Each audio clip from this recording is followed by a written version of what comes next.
Indian women probable versus south African women, कल आप इतिहास बना सकते हो। एक और वर्ल्ड कप फाइनल में इंडियन वुमेन पहुंच चुकी है, पहले भी पहुंचे थे बट वहां पे चुक कर गए थे, छोटा टोटल चेज नहीं हुआ था अगेंस्ट इंग्लैंड।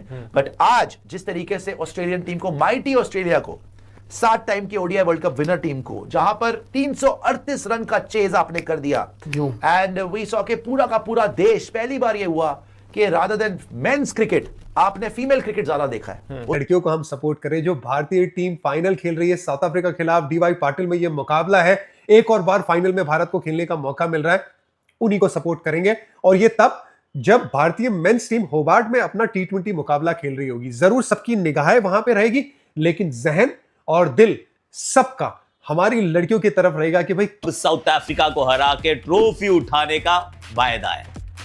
ये कहने का बड़ा मेरा मन है, क्योंकि मंच एकदम तैयार है, उम्मीदों का ये मंच है, महत्वाकांक्षाओं का ये कलश है। अब अवसर बहुत सारे हैं, अपने नाम लिखवा दो इस ट्रॉफी को और इतिहास रच दो। जो मेंस के लिए वो 1983 था ना, दिस इज दैट मोमेंट। 2025 साल के बाद एक नया चैंपियन मिलना है, और वो चैंपियन अगर भारत हो तो फिर विश्व ये कहता कि इंडिया की टीम फाइनल खेलेगी तो शायद आप बहुत ज्यादा हैरान नहीं होते, क्योंकि भारत की टीम में वो दम था। बस सवाल यही था कि क्या वो सही वक्त पर अपनी ए गेम दिखा पाएंगे। लेकिन अगर मैं आपको यह कहता कि ये फाइनल इंडिया और साउथ अफ्रीका के बीच होगा, शायद आप यकीन नहीं करते, क्योंकि भारत ने बड़ी जबरदस्त सेमीफाइनल में जीत के बाद फाइनल में अपनी जगह पक्की की। लेकिन सामने वो टीम है साउथ अफ्रीका, जो मेरा यह मानना है कि इस वर्ल्ड कप की surprise of the tournament team है। यानी कि वो इंडिया अगर वर्ल्ड कप जीत जाती है, right, what it could do to the sporting or the cricketing sporting culture in the country, right? There is a macro picture also. Again, the ultimate dream is to see a gully cricket match with 2 girls team playing cricket. Maybe जैसे बहुत professionally लड़कियाँ खेलने लग गई है, but like just casually, just for the love of game. So a World Cup win will be a step towards. But when it mattered the most, आपने semifinal में आपने ऑस्ट्रेलिया को हराया, एंड आई एम 101% श्योर कि कल अगर आपने bowling ढंग से कर ली, बैटिंग में मुझे टचवुड कोई ऐसी दिक्कत नजर नहीं आती, थोड़ी सी बॉलिंग और स्पेशली फील्डिंग में लैप्सेस नहीं। ऑस्ट्रेलिया क्यों हारी हमसे? फील्डिंग की वजह से हारी है वो। एलिसा हीली ने सॉरी, जो वहां पे कैच छोड़ी, स्टंपिंग भी छोड़ी, कैच जो इजी छोड़ी, आपकी जमाइमा की इजी कैच वो छोड़ी, मैच खत्म, और फिर जमाइमा की कैच छोड़ दी, 2 बार छोड़ी। और ये कुछ उसी तरह से इंस्पायर करने का मौका है भारतीय वुमेन्स टीम के पास, जिस तरह से 1983 में कपिल देव की वो टीम ने किया था, पहली बार विश्व कप जीत के। जब वो विश्व कप जीता, लॉर्ड्स की बालकनी में ट्रॉफी को उठाया, उसके बाद पूरे भारत में क्रिकेट की लहर सी हो चुकी थी और वो परचम लहरा दिया था क्रिकेट का। और उसके बाद तो क्रिकेट ने पीछे मुड़ के देखा नहीं है। वुमेन्स क्रिकेट के लिए भी बिल्कुल कुछ ऐसा ही होने जाने वाला है।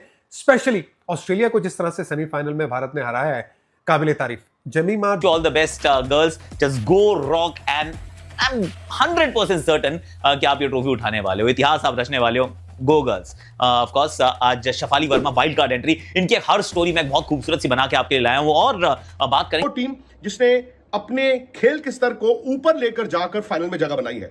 जहां भारत ने ऑस्ट्रेलिया को हराया, वहां पर उन्होंने इंग्लैंड को हराया। इंग्लैंड को भी आसानी से 1 साइडेड मैच में हराया था, विच मींस कि साउथ अफ्रीका को आप फाइनल में हल्के में नहीं ले सकते। इंडिया साउथ अफ्रीका को कैसे हराए, दोनों टीम्स के लिए ये जीतना उतना ही इंपॉर्टेंट और उतनी बड़ी बात है, क्योंकि नया चैंपियन मिलेगा इस ट्रॉफी को। बहुत सिमिलैरिटीज है इंडिया और साउथ अफ्रीका में, हमारे खेल के कल्चर में, हमारी लाइफ के कल्चर में, एंड ये 2 बहुत तगड़ी टीम्स है। It will be down to fine margins. तो अगर आपने साउथ अफ्रीका की टीम को ज्यादा नहीं देखा है, I have watched their cricket, मैं तैयारी करा देता हूं। आपने भी बहुत गंदी फील्डिंग करी थी बाय द वे। फील्डिंग ढंग से करनी है कल, बॉलिंग ढंग से करनी है, मैच हमारा है।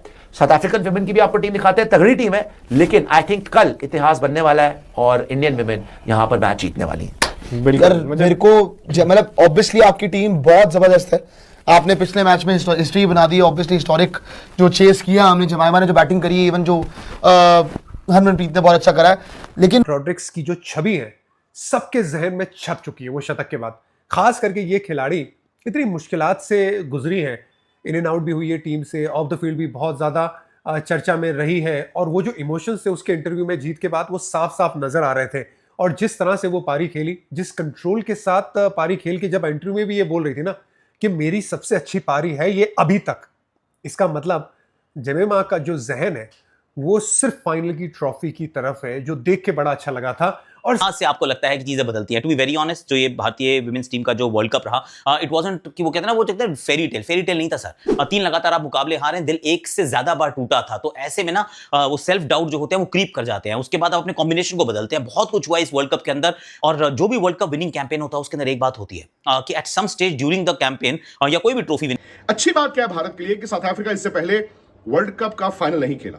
अब यह बहुत बड़ा फैक्टर हो जाता है कि आप एक मैच खेलते हैं तो कोई बात नहीं, क्योंकि आपको याद होगा ना, लीग मुकाबले में साउथ अफ्रीका ने इंडिया को हराया था। इंडिया 251 डिफेंड करते करते रह गया, डी क्लार्क ने जाके नीचे वो रन्स बना दिए और भारत वो मैच हार गया था। भारत साउथ अफ्रीका से भी हारा था, भारत इंग्लैंड से भी हारा था और भारत ऑस्ट्रेलिया से भी हारा था।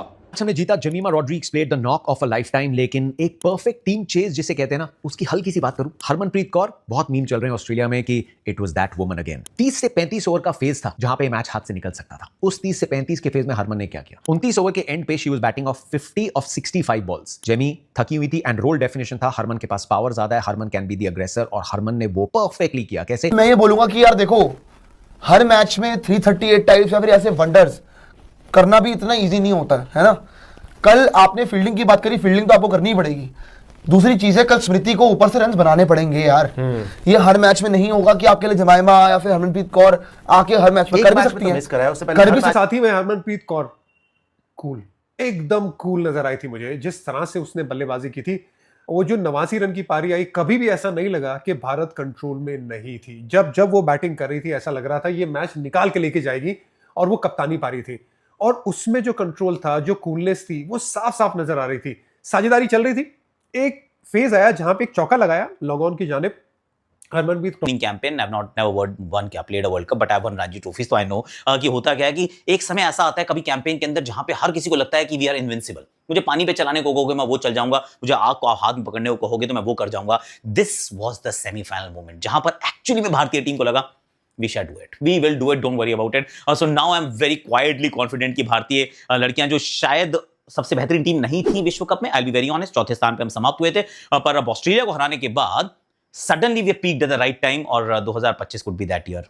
भारत, लेकिन सवाल आ जाता है कि नॉकआउट में, यानी कि सेमीफाइनल में, फाइनल में, क्या आप अपने खेल के स्तर को ऊपर लेकर जा सकते हैं? और जो पिछला मैच हुआ है, जो भारत ने ऑस्ट्रेलिया को सेमीफाइनल हराया, शायद मैंने, हकीकत मानिए, मैंने नहीं देखा कि विमेंस टीम के साथ हिंदुस्तान के 140 करोड़ लोगों की इमोशंस लगी हो। मैं जिसको मिलता हूं, हर कोई कहता है कि वहां जमीमा रो रही थी, वहां हरमन रो रहे थे, और घर में हम भी रो रहे थे।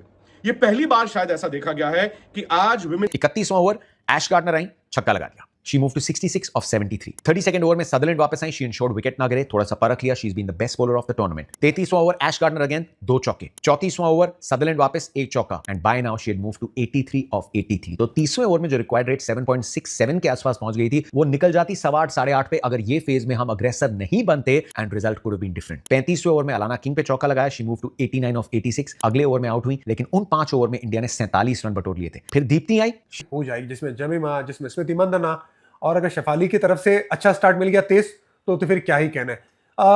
बहुत उम्मीद है, सिक्का जब आसमान की तरफ जाएगा ना, तो हमारी उम्मीद भी आसमान की तरफ रहेगी कि ये हमारी लड़कियां ना विश्व कप जीते।